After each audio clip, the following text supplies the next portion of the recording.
Hey nerdy knitters, welcome to another episode of the Nerdy Knitting Podcast. Settle in with your favorite beverage and your knitting and let's have a good chat.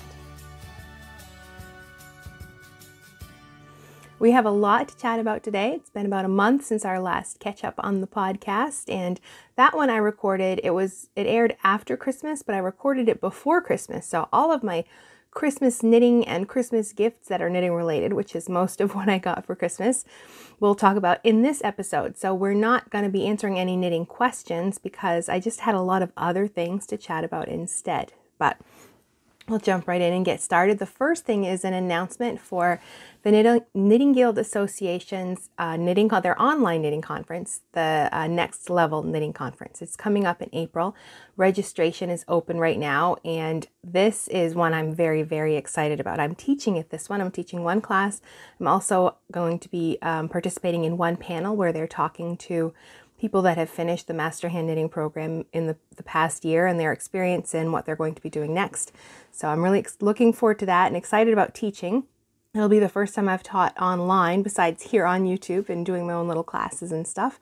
So I'm looking forward to that. It's going to be a class about cables, about the rules of cable knitting and of course how to knit cables with and without cable needles, but a lot of the other things that go on with knitting cables, because the actual act of knitting the cables, once you know how to do it, pretty simple, but there's a lot of other things you need to know about cable knitting. So that's what my class will focus on, but there are a lot of classes. I think there's more than 25.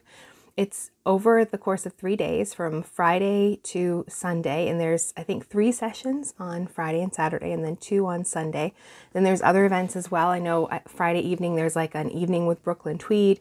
There's an online fashion show, some other things going on too, I believe, and giveaways and things like that. But during each session, it's not just like 6 classes and that's it. It's you have like a choice between 3 or 4 different classes during each session. There are a lot of things going on, and because of course you can't be in 4 places at once and attend every single class during one session period. You have access to all of the classes for, I think it's 6 months after the event. So you can watch every single class, and there are a lot of great classes that I'm looking forward to attending as well. So I hope to see you there. I'll have a link down below if you'd like to check that out. I think it's $125 right now for the early bird registration.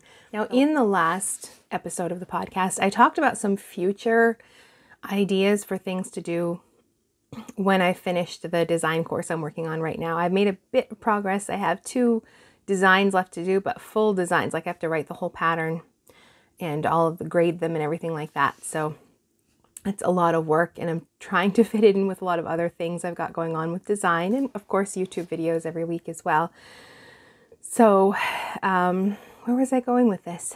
Oh, when I finish this, I like to be working on something for sort of like professional development. You know, whatever profession you're in, sometimes you have to attend conferences or classes, or even teachers, they have their professional development days. So I'd like to continue doing something like that, not necessarily taking classes through like the Knitting Guild or anything like that. The Knitting Guild Association, I've taken a lot of their classes now, and the design courses through them as well. But I mentioned in the last video about doing a few different things. One of them was tutorials on sweater knitting, and I had 2 different ideas about that. One would be like beginner sweaters, like, you know, how to knit a raglan sweater, how to knit this kind of sweater.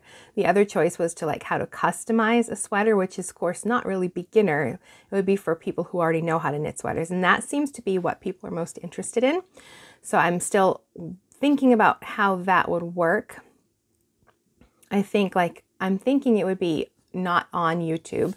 It would be on another platform where we'd have videos, and then maybe once a week we'd meet like live over Zoom even, so we can chat about where everybody is in their progress. So it would be more like a 6-week workshop maybe, where we would meet once a week and you could have a pattern. And because it wouldn't be beginner focused, because customizing sweaters isn't really for beginners, like changing necklines or adding short row shaping or things like that. I wanted to do like maybe one very basic pattern, and then you can try all of these techniques with that pattern. I think I'm not quite sure. I'm still trying to work out the details. If you have any thoughts about what you'd like to see in a class like that, talking about customizing sweaters, then I'd love to know I'd love to have your input, because of course it would be for people who want to knit sweaters or learn how to customize, change necklines and things like that. The other thing we talked about was historical sweater knitting, because I'm interested in sweater patterns, but more, I mean, the history of them, but also like the way they're different in different geographical locations. Well, like Fair Isle stranded knitting, you know, or the Aran sweaters, which are very different than Fair Isle sweaters, or Norwegian sweaters, which is another form of stranded color work, but different than Fair Isle knitting and different color choices. So I'm interested in understanding like how the geography influenced sweater patterns and how they were written and how they were designed. So I'm still mulling on that one. That one didn't seem to have as much interest, but it might just be something I want to do for me and I can just talk about here on the podcast, but that would be in the future. I'm still thinking about it. But in that vein, I want to start like building up sort of my books about knitting history. So I picked up this one this week. Mary Thomas's knitting book. Now this one it's a Dover publication, but it's like a reprint of a 1938 knitting book. So I haven't gotten very far into it. I got it because I heard there's a section in here about a sock that's knit with no heels. And in a previous video, I talked about different creative sock knitting patterns. And one that came up that a couple people mentioned was knitting a tube sock without using a heel, and instead you use a spiral rib pattern, and that hugs the foot, so you don't need to knit like a heel flap and gusset or a short row heel. And I had heard that was mentioned in Mary Thomas's book, so I picked that up. It's on Amazon. I think I must have paid like maybe $12. It was not very expensive, but it is like a Dover thrift publication, so it's not like, you know, I mean, just a paperback cover. Well, glossy paperback. It's pretty nice. It's a nice book. Tons and tons of pictures and graphics and things like that. And I just read through, like, the first section is just on the history of knitting. So my husband laughed because this is what I was reading in bed last night. He's like, can't you take a break from even reading about knitting? And I just laughed. I said it was just the historical part of it. Because I was curious to know when the larger needle sizes were invented. Because, I mean, in old knitting, they didn't have, you know, large needle sizes. It was all like fingering and lace weight yarn and very thin knitting pins and knitting wires. Like they were very thin. So I'm curious to know when bulkier yarn, even like worsted weight yarn and those bulkier yarns and the needles, of course, to knit them, about the time period that came about. And this book is published in 1938, and she does have like some knitting gauges in here. So at this point, we do have some large needles. So we must have had the larger, thicker yarns at that point. So by the 30s, we had the thicker yarn and larger needles. So I'm just wondering how far back it goes. I can't imagine it goes much further back, but I don't know. That's something I'm just wondering about.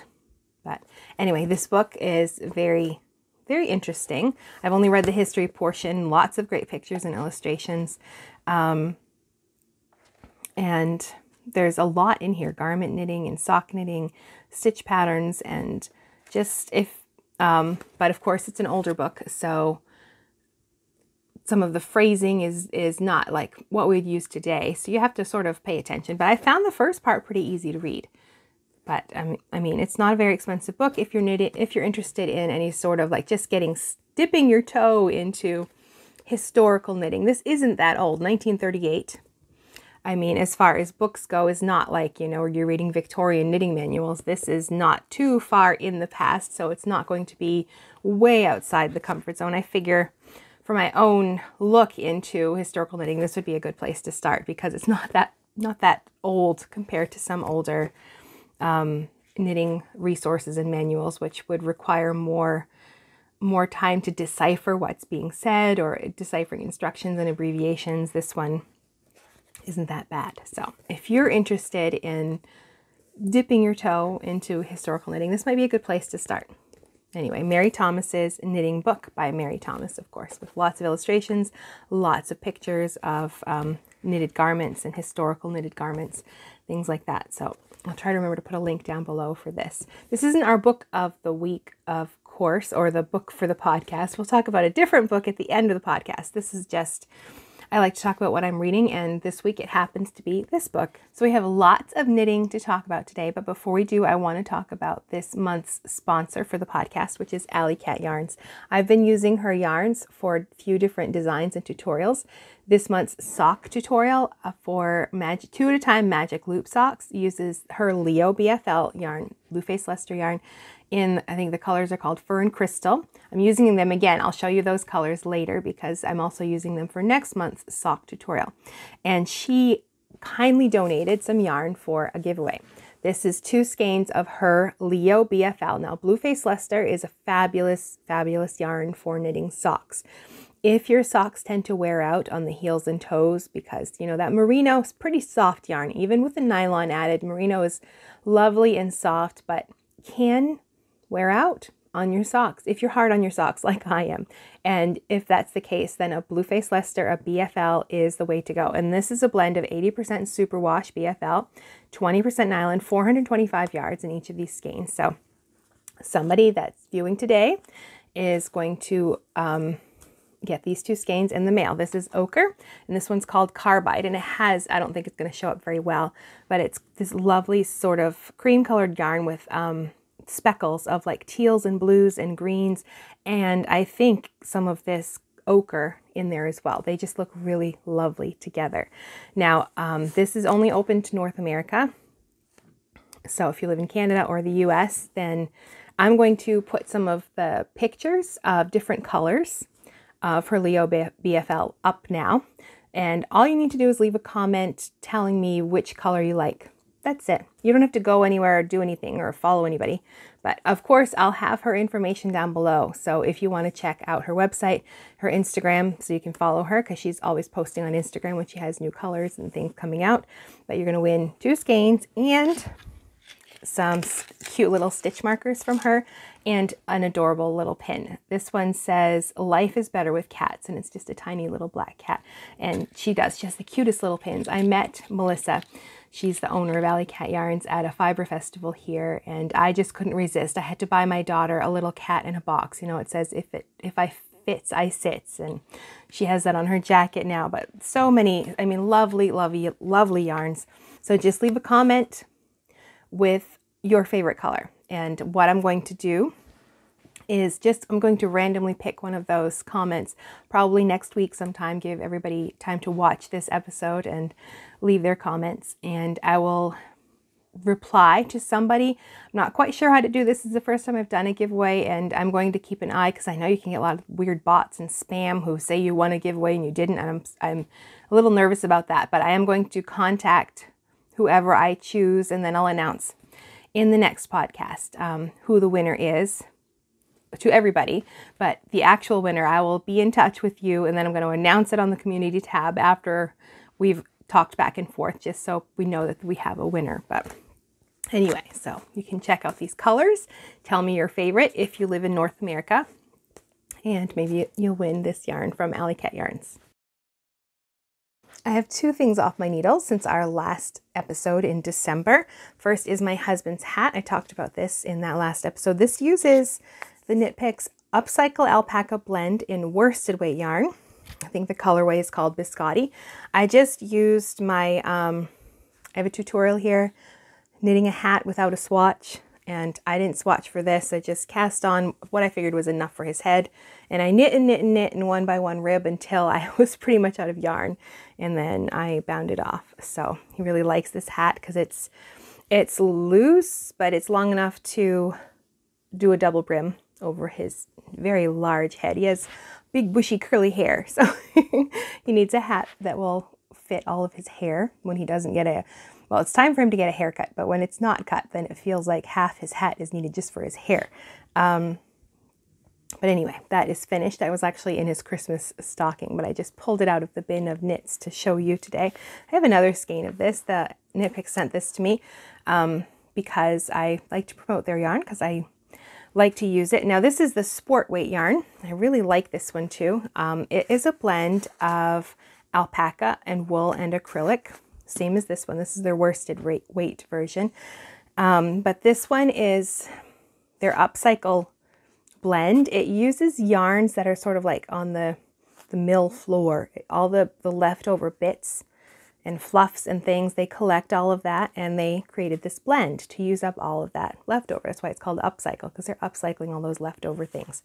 So I think I'm going to do a tutorial for some, I think maybe fingerless mitts with this sport weight yarn. It's just a lovely color too. This one's called Sapphire. I think I've used Sapphire for, not this sweater. I have a cardigan in the closet that uses this color, not this yarn, but this color. It's really nice, sort of heathered blue. Anyway, so that is off the needles. And the next thing off the needles is this shawl. Oops, got my yarn over here. This was my Christmas Eve cast on. My husband got me, well, I made my shopping list when Knit Picks has like their big sale in November. So I just put a whole bunch of stuff in the cart, and I told him, you know, add what you want, take out what you want, but here's what I'd pretty much want for Christmas. So between him and my in-laws, I was really spoiled with yarn and things like that. So one of the projects I wanted to do just something for myself, just a new shawl. I like to wear them as scarves in the winter. So I had picked out an Andrea Mowry shawl called Baubles, B-A-U-B-L-E-S, not B-O-B-B-L-E-S, which uses just garter stitch stripes and then brioche right there, switching colors, just brioche rib, and then this lace. And then that's just repeated in another color, and nice big shawl, which I like, with 3 different colors. And I used, obviously, Knit Picks, since that was where my husband shopped this year for me, in these 3 colors. The Knit Picks Hawthorne yarn, which is superwash fine Highland wool and nylon. Great for socks too, nice sturdy yarn. In Delphinium and Compass, and this one is Spark, which it has like this dark blue and some black and sort of gold and ochre color. So I thought they went well together, and I was very happy. Sometimes it's hard to pick colors on a computer screen, but I'm really happy with these 3 colors. I think they worked really well together. It's my leftovers, so I'm going to figure out what to do with those. I don't really keep a stash of yarn. I've got a bit of a stash right now because of Christmas, but it's the leftovers that I end up having to figure out what to do with. But I'm really happy with how this came out, and it's all finished. There are some baubles here in this last little section. But really fun knit. I wouldn't say it was like super relaxing easy. I mean, there's some garter stitch stripes, so those were pretty simple, but you've got lace going on, and I did have markers to separate each one because I kept messing it up when I first started it, and brioche too. So, I mean, you got to pay attention to that. And this sort of brioche lace at the end was not easy. I dropped a stitch somewhere and I had to figure out how to pick that up. It worked out, and I can't see where that mistake was. If I sit down and really sit down and stare at it, I probably could find it, but can't see it when I just look at it this way. So I'm really happy with that. That was, I think it took me a couple weeks over. I had a couple weeks off at Christmas where we just, you know, played games and had a fondue, just lots of, you know, relaxing things and lots of just selfish knitting time. I'm not sure I like that term, selfish knitting. I mean, knitting is my hobby and, well, my job too. So I should be able to knit what I want without feeling like it's selfish, right? So yes, this was my thing for myself to knit over Christmas break without having to figure out the math or the design. It was somebody else's design. I could just enjoy it and knit it, which I like to do. So that's off my needles. That's it for what's off my needles. Now we can talk about all of the things that are on the needles. So the first thing on my needles, well, half on and half off. I don't have anything on right now. I finished the first sock, is the next sock for our next sock tutorial. We are going to be talking about socks on shorty needles. So I'm developing the pattern for that. First sock is done. I had originally tried a sock with a strong heel, but I'm not in love with it. So that one is sort of on the back burner. So instead, I have gone with another short row heel, but instead of short row, this is a mock short row heel. There's actually no short rows involved. It looks like a short row heel, but we're actually decreasing and then picking up stitches to create the heel instead of working short rows. And then sort of this spiral toe, nice long toe right there for those who like long toes. I haven't decided what kind of toe shaping I like yet, so I'm trying lots of different ones to decide. And then I just simple knit 2 purl 2 around the cuff, and of course you can make the leg as long as you want, and along the top of the sock. So I've knit the first one on shorties. That was an experience. I wasn't sure. I'm still not quite sure. When I first sit down, it takes my hands a few minutes to get back into their rhythm. But now that I've finished 2 socks with these needles, and they're starting to grow on me. But I don't mind double pointed needles for socks. Magic loop is so-so. So I haven't quite decided if I prefer these over double pointed needles. I think I would in some instances. If I was doing a color work sock, I'm not a fan of doing stranded color work on double pointed needles. So I think I would prefer shorties for that. But for other socks, I don't know. I haven't quite made up my mind. So it's something to try out if you haven't tried shorty socks, or I mean shorty needles. Then, I mean, pick up one pair in the size of sock needles that you like. Like I just picked up the US, what is it? US 1? 2.25 millimeter. 2.25 millimeter. Is that a US 1? I don't know. But the size that I like anyway. I figured I'm not going to buy a whole set until I try one. And I still haven't decided. I think I would like them. This one has, the tips are the same length. I think they're 2-inch tips. And there are some sets that have like a 3-inch tip and a 2-inch tip. And I'm thinking if you held the 3-inch tip in your right hand, it would make it a little bit easier even, because these are very short. You have to change the way you hold them. It's easy to be super tight. My forearms were very sore the first time I used them because I was holding them too tightly, but it's worth trying. I mean, I wouldn't buy a whole set until you've tried one, and I'm still unsure. I mean, I've got the one, so if I want to do stranded color work, which I actually should probably buy the next size up because I do knit that a little more tightly than my regular knitting gauge. But I think I would like them for sleeves, because I haven't really picked, DPNs are I end up usually doing magic loop for sleeves, but that's not my favorite either. So I bet I would like shorties, especially ones that are slightly, I think you can get 12-inch circumference. These are just 9. So I'm betting the 12 inches would be a little more comfortable. So I would like to try those for sleeves. But I'm still not quite sure how I feel about socks, but I've got another sock to knit. It's not that bad. Once I get into my rhythm, now that I've done a few, it's not bad, but I'm not sure it's my favorite, but it's worth trying. So anyway, this is using Alley Cat yarns. Fur and Crystal are the 2 colors in the Leo BFL yarn. Also, this month's tutorial, I'll put a link to that as well, is using these 2 yarns. It's for knitting 2 socks at a time on magic loop, 2 socks at the same time. I'm walking you through everything to do that. That is with a short row heel. Can't remember what kind of toe it was. Probably just a plain wedge toe. Plain stockinette. Oh, I did add in like the contrast colors for the stripes, or for there's some stripes on there, and just a stockinette body, contrast color for the cuff and the heel and the toe. So I'll put a link down there if you want to check out that tutorial. That's the new one. This is for next month's tutorial, and I have to cast on and knit the other sock, get the pattern finished up, and that will be out next month, hopefully. And I'm also working on something else with more Alley Cat yarn. This is her linen and silk blend. I finished the scarf size. Now I'm working on the wrap size for this bias knit shawl. It is a large rectangle. It's actually pretty thick. It doesn't look very wide, but it stretches a lot because it's knit 2 purl 2 rib, but it's knit on the bias. I don't know if that's going to show up because of the color.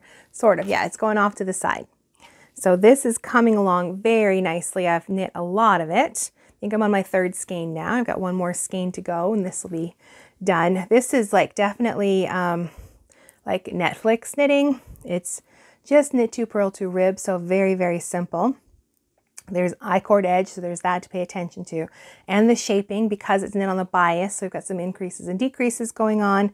But I love this. This color is called Platinum, so it's like this lovely sort of silvery color.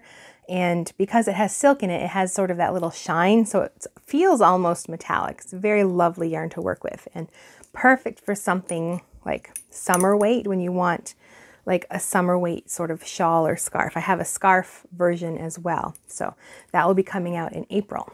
Now, something else I did over this little break too was organize, and I had put 2 of these bags on my wish list and I got them for Christmas.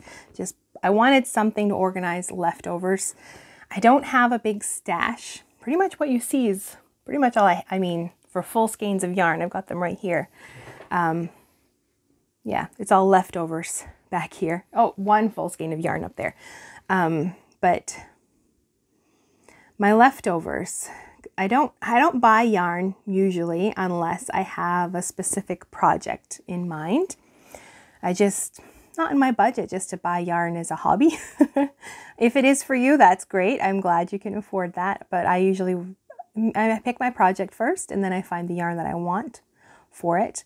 I mean, sometimes I do get yarn like from Knit Picks. Because I'm an affiliate for them and I promote their yarn, they send me yarn occasionally, or I have some yarn here that a yarn dyer here in Canada sent me. So I sort of have to find things for those to do as well, or I save them for giveaways, which I want to start doing more of here. But the only time I do sort of buy yarn is if I'm placing an order and they have like, you know, I really like sock yarn or dishcloth yarn, like just, you know, 100% worsted cotton. I might pick up some of that without having a plan, because I know I can knit a pair of socks or knit some dishcloths with those. So I have some of that sort of stashed, I guess. That would be about the limit of my yarn stash, except I have a bit of one now because of Christmas. But my real issue is what to do with leftovers. So I sort of have it divided. When I finish a design or a project, like, yes, I just finished that shawl, so I've got like 3 skeins of yarn to use. So larger bunches go into a bins right here that I use for swatching for future designs, or if I have an idea for something, you know, it goes there. Or if I have a design commission, like, you know, if different magazines looking for specific designs, I can swatch an idea for them and take a picture of it and make the proposal. So bigger skeins of yarn, like half used, that I know I'm probably not going to use for a full project or something, they go in that bin.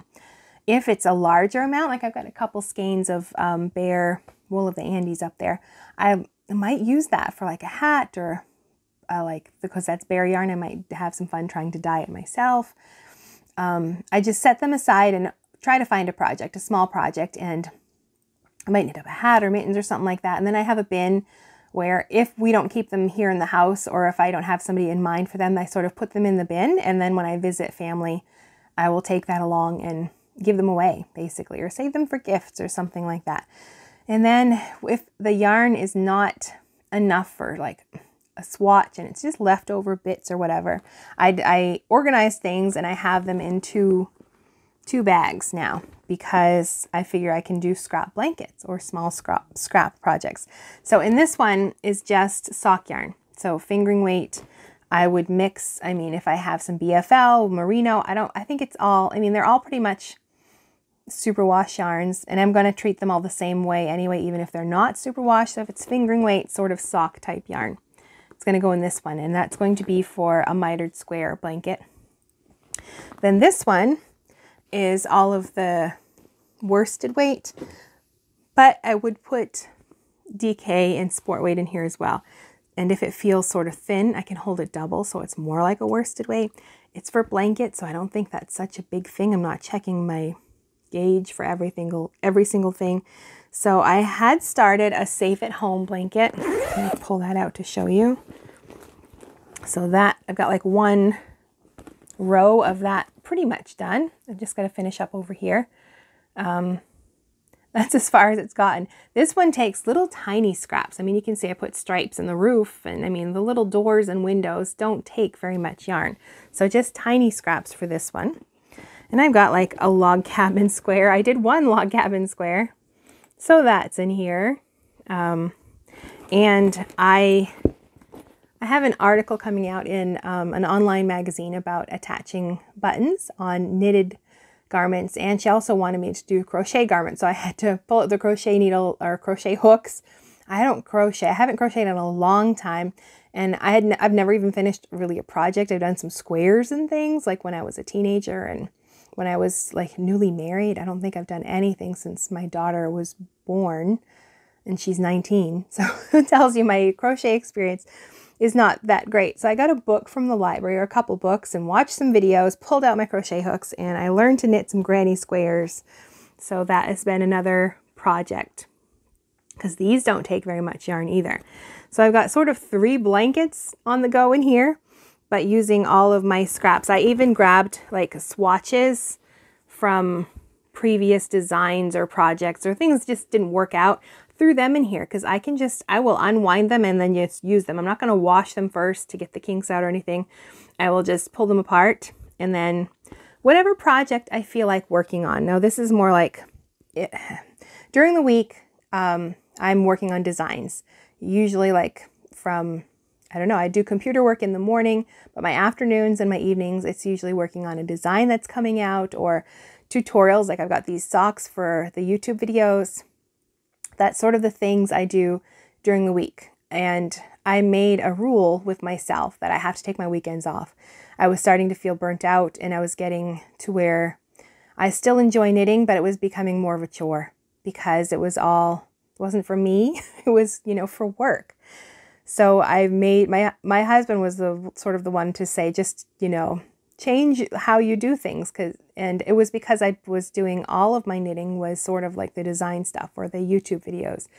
And I wasn't doing any knitting for myself or just for fun. I like to knit things that I either want for myself, like the shawl I just knit over Christmas break, or because, I just find something interesting, like no heel socks. I'm intrigued by those, so I want to knit a pair. So I'm trying to make time for that. So that is my new rule is I can't do work knitting on the weekends. That's just for my own knitting and also for scrap knitting, because these are like sort of mindless knits. I mean, the safe at home blanket probably takes the most brain power, and that's not terribly a lot. I mean, it's just garter stitch. And so I can, grab one of my scrap things, whatever scrap project I want to work on, and poke away at that. Like I've got the mitered square one. I've never done a mitered square blanket. I've done mitered squares, but not a blanket. So I think, it just gives me something to do on the weekends that's not taxing for my brain, and it's not a pattern I have to work on or design, and I can use up some of my scraps. And I like blankets. They're easy. So I've got that organized anyway. So I've got 3 different blankets on the go, and I went a little crazy with this is all little crochet granny squares. I did these in like one weekend. I was just having a blast with them. It was just fun to do something a little different. So that's my new rule is I can only work on personal knitting on the weekends, no work knitting. And part of the personal knitting is like these little scrap blankets to use up leftovers and things like that. And the other personal project, let me grab that real quick, is a new shawl. Another shawl, yes. Now this is also using yarn I got for Christmas. Now I had a problem because, well, I wanted to do like one of Andrew Mowry's fade shawls. I haven't done one of her fade. Have I done? I don't think I have. No, not a fade shawl. I've done one, not hers, but a different one. And it's because I decided to use it as just a kit I had with different colors that worked as a fade. But one of her, I can't remember which one it was, but it's like a kite shawl. It's giant. And she uses, I don't remember, like tons and tons of colors. So when I was filling that cart for my husband and my in-laws, I had decided on like moving through like reds to purples and having the colors shift because I wanted something a little different. I wear a lot of blue, so I was trying to do something else. So I thought, let's try red and then mix that with something different like purple. So I had all of these different colors, tons of them in my cart. Thank goodness they were on sale. And then when I got them for Christmas and I was sitting down and putting them all together, I did not like them together. That's the problem with shopping for colors online is choosing ones that you like that'll work together. So I can't even remember. They've got 3 skeins here, 3, 4, 5, 6. I think I bought 6 skeins all together. Didn't like them together. So I changed my mind. I picked 3 that I did like together. I've got 2 hanging up there that I think look nice, the red and the purple. Then another skein of red right there. I'm not quite sure what to do with those now because that fade is not going to work out. But I'm thinking I might dye the colors myself. I got some dye for Christmas. So it could be fun to buy some yarn and dye the yarn myself to do like a big fade shawl. That could be fun. But anyway, so I chose 3 of those 6 colors that were originally for that fade. And I'm working on something else with them instead. And I actually think they look really nice together, these 3. They would not have worked with the red. They just weren't the right color. If you can see that red up there behind me, wasn't going to work out with these. So this is, let me see, I've got it here written down. These 2 are Hawthorne Superwash Fine Highland Wool and Nylon in Cobbler, Speckle, and Hayden. And then this one is Muse Fingering. This one is a Merino. Yes, Superwash Merino and Nylon. Oops, still attached right there. So, and I'm knitting another square shawl with this one. Only gotten that far.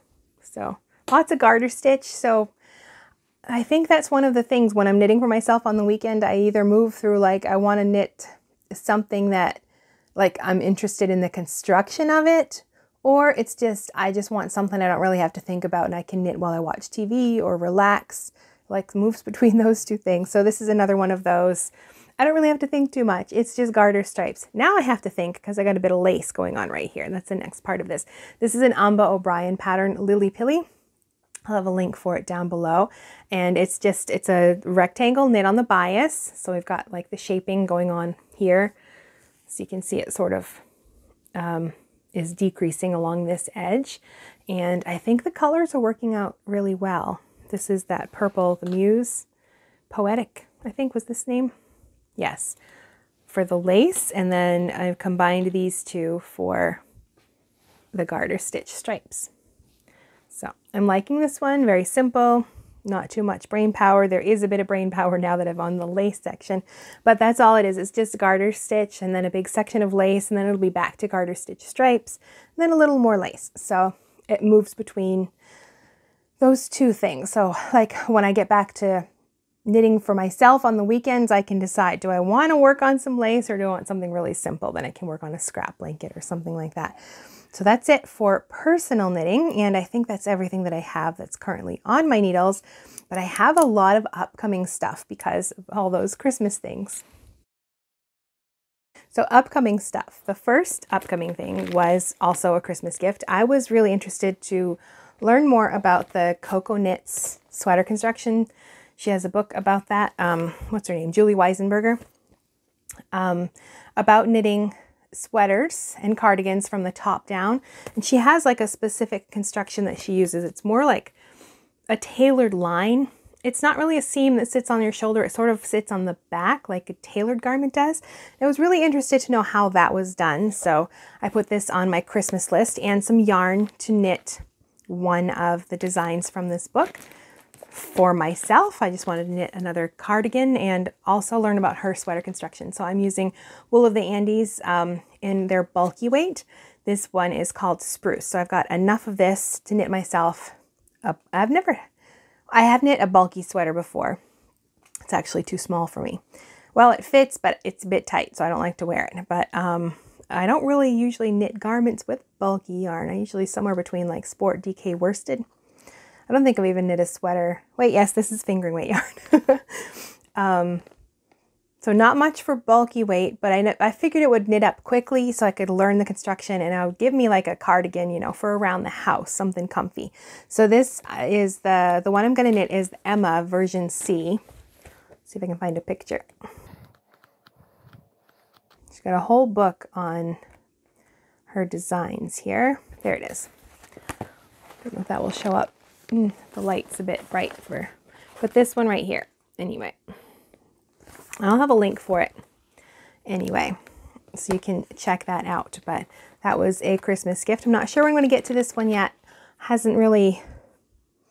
really in my head to do this, but I figure if I want it for winter, I really should get going. It is January, almost February, so I should probably get that going next weekend, because that will be a weekend project. But yeah, maybe I'll put that on my mental to-do list to sit and at least get my swatch finished so I can get that going. But that's one of the nice things about top-down knitting is, I mean, you still have to know your gauge. You want a fabric that you like, but because it's top-down, you can try it on and adjust things.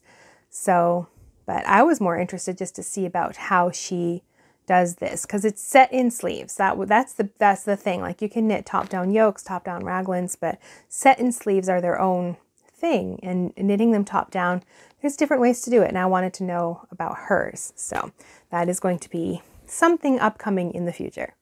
And the next thing is I got a whole bunch of bear yarn. Oh boy, I won't keep that up because the light's really bouncing off. In a sport weight. This is Wool of the Andes sport weight yarn in a bear color. And I also, this is Christmas gift too, I got some dye so I can dye my own sweater. And again, I had a specific sweater in mind, couldn't choose the right colors for it. The sweater is the Rose Cardigan by Andrea Mowry. It's knit sideways. I think you start at like the sleeve and you knit to the center and then you repeat the other side. And it's a cardigan. So, and then you attach them in the back somehow. I have the pattern downloaded already, started to read it, haven't finished reading through the whole thing. But if you look like at the pictures of her pattern and then go to Ravelry and see what other people have done, they've done sort of like fades and speckles, like moving from one color to another. And I just couldn't find colors that I wanted that worked together when I was looking. I mean, I just looked at Knit Picks. I didn't look everywhere. But then I'm like, why? Because I've dyed some yarn before, but with Kool-Aid and food coloring. So, you know, you can use your kitchen utensils and things in the kitchen without a problem because it's food dyes. So it's, I mean, it's fine. But if you want to use like real acid dyes, then you have to have like separate things. I can't go use my kitchen pots. I'm going to go to the secondhand store and buy a pot, you know, and get some tongs. I think I have extra of those anyway. A mask, because I mean, it is toxic. You don't want to breathe this stuff in. So I figured I really enjoyed dyeing with the Kool-Aid, making like the little speckles and stuff, and the food coloring was really fun. Actually, I should pull down. Sometime I'll have to pull out that bulky sweater because that was one of the first things I had done. One of the first things I'd done, my sister has. I don't have a picture of it. I had got it as a Christmas gift a few years ago. It was just some bear yarn from Knit Picks and some Kool-Aid. And I did some speckling and some tonals, and then I turned it into a large wrap, and my sister got that. I should have taken a picture at least, but it was actually really fun to dye the yarn. So I thought, why not do that again? And this time I might make a video about it because I don't know what I'm doing. So it could be fun to decide on the colors. I got, let me see, this one is red. Red, I've got like a few shades of blue and a hot pink. And then I realized I had all the colors for like what they would call, like, you can mix everything from these three, like the magenta, I don't remember, the cyan and yellow. Is it I think it's the cyan I don't have. Because I wasn't quite sure. I knew I wanted to do something with some blues. So I got 2 different shades of blue. And I was thinking doing some, like, start it like with a dark blue and then move through like some lighter blues and some speckles and then finish with a bit of hot pink right along the neck. That's what I'm thinking about. But we shall see. So we've got the dye anyway. And we've got all of the yarn. And that's going to be another sort of a personal project. But I think it might end up being at least one YouTube video to show, you know, what I decide to do with it. Because I want to try all the different dye methods, like, you know, dump the yarn in and do just one solid color, like a kettle dye.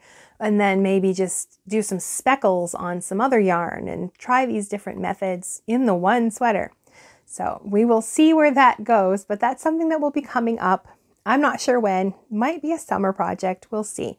But I've got the yarn to knit the sweater, and I bought the bare yarns and the dyes, and I just need to go get all the other things to dye. I have a list, you know, like rubber gloves and a pot, because you can't use your kitchen stuff. You have to have all separate things for this. So that's something else that's coming up sometime this year. And the last thing that's coming up is another pair of socks, but this one isn't for like a video. It's just because I want to do it. I've asked about different sock patterns. I like to, like, when I post videos, I like to ask what other people find interesting to knit or their favorite patterns or something like that. And some pattern that has come up a few times when I asked about creative sock patterns, and when I asked about your favorite free patterns, was a no heel sock. And I had never heard of that before. Like, I mean, socks need heels, right? But it's basically a tube sock, you know, which doesn't really have a heel, I guess. But instead of a heel, you have a rib pattern, and it can be sort of any kind of rib, like a 3x3 knit purl, or knit 3 purl 3, it can be 4x4. What happens though is, like, every couple of rows, every 3, 4, 5, maybe 6 rows, I can't remember. That's why I got that Mary Thomas book, because she talks about it in there. You would offset the pattern by 1 stitch. So it ends up spiraling around and makes a tube sock, and then you just finish with your normal toe. Or you can start at the toe, work up. It's just it's a rib pattern, but you're just offsetting it so it spirals. And if you do that, then it creates a sock that you can wear that doesn't need a heel. I just thought that was so neat. That was interesting, and I wanted to give that a try. So I've got another skein of Alley Cat Yarns Leo BFL. This one is in tweed, and that's going to be something that's upcoming. I want to adventure into this world of no heel socks. Now, there are some like modern patterns. There's a few, but there's also, this is an old pattern. It's an old method. Like, it's been around for a while. I found some antique, vintage is the word I'm going for, vintage patterns. And it's mentioned in that Mary Thomas book. She's got a page in there about this as well.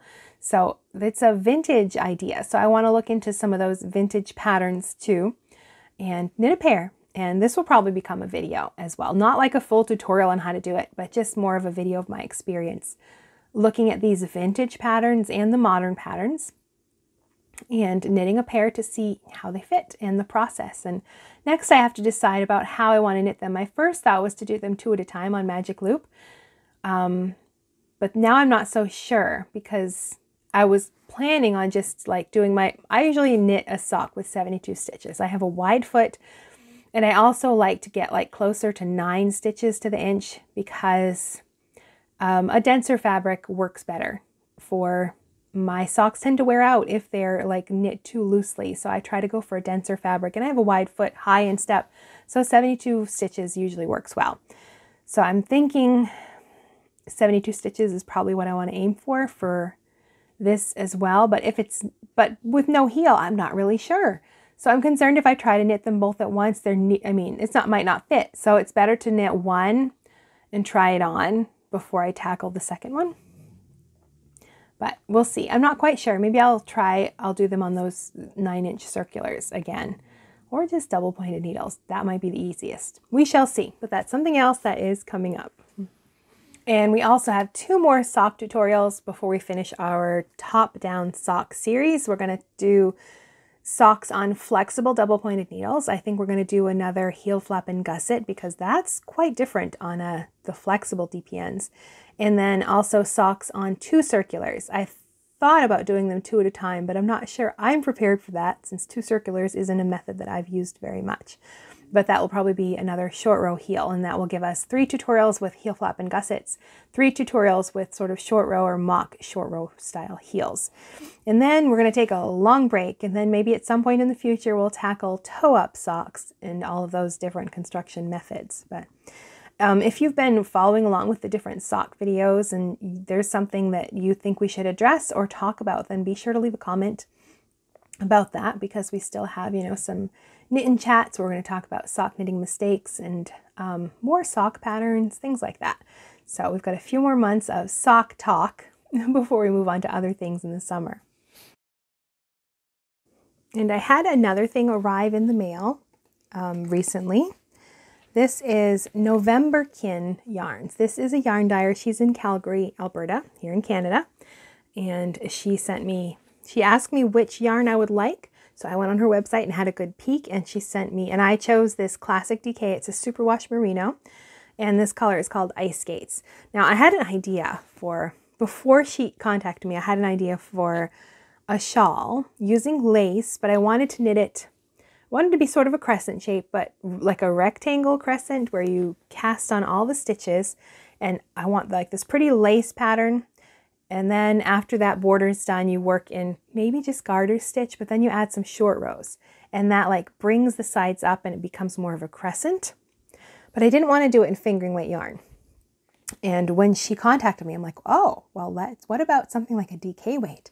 So it will be less stitches basically, because it's a lot to cast on like the full width of a shawl. But with a DK weight yarn, it's less stitches, and I don't know, I thought it would be fun to play with some delicate lace, but in a bigger yarn.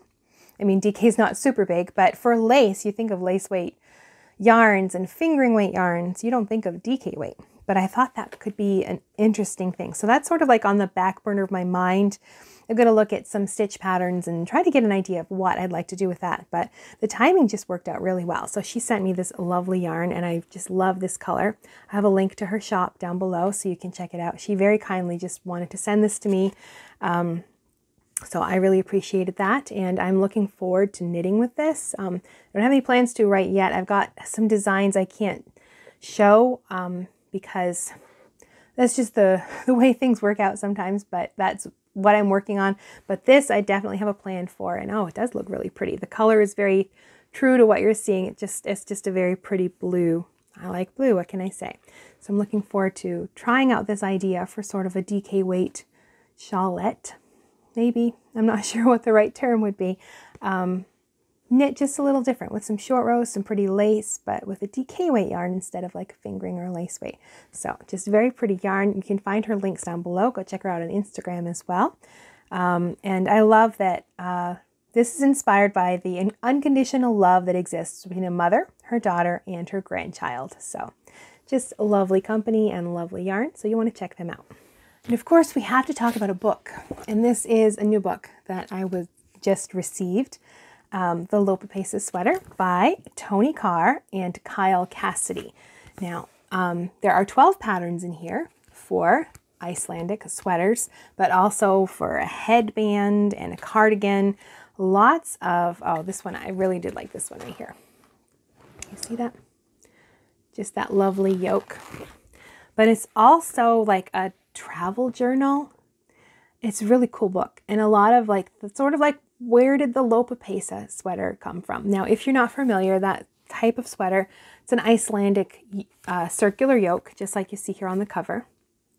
Really artsy pictures, just lovely pictures. Like it's a photo journal as well, and about their travels and in Iceland, and about this sweater and what makes a Lopapeysa sweater, because you need a certain type of yarn, you can't just go pick up like some high twist worsted weight yarn anywhere. There's a specific yarn that they use for this sweater. It's a woolen spun, so it's lighter and it's loftier, but it's very, very warm.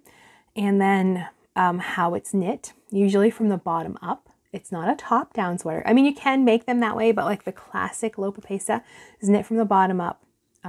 It includes a little bit of stitch patterning, maybe on the hem or the cuffs, and then your colorwork yoke. And like the yoke decreases, there's different ways to do those, but they're usually like worked into the pattern somehow. But what I really like about this is more of like that, the story behind the Lopapeysa, how it started, or I mean, you don't really know. I mean, unless somebody writes it all down, the sweater originated here, So there's like the myth around it and how it started and what makes a Lopapeysa, and does it have to be knit in Icelandic wool? I would assume so. But then also their travels and lots of beautiful pictures. I'll put pictures here while I'm talking so you can see some of the lovely things that are in here. And of course, because it is a knitting book, you'll also find 12 patterns for these lovely Lopapeysa sweaters and cardigans, and it involves steeking because you're knitting in the round. And then just beautiful geometric designs. So just a very interesting book. Even if you like to have like a coffee table book sort of with lots of beautiful pictures, then it really works well as that as well. Just there's so many beautiful pictures of the landscape and the people and interviews with different people in Iceland about their knitting heritage there. So just a lovely, lovely book for you to check out. The Lopapeysa Sweater by Toni Carr and Kyle Cassidy. So thank you so much for joining me today in this episode of the Nerdy Knitting Podcast, the very first one for 2023. I'll put a playlist right here so you can watch past episodes. There aren't any for 2023 yet, so we'll put 2022 up here and you can check those out, or other videos here on the channel, and I'll see you in the next video.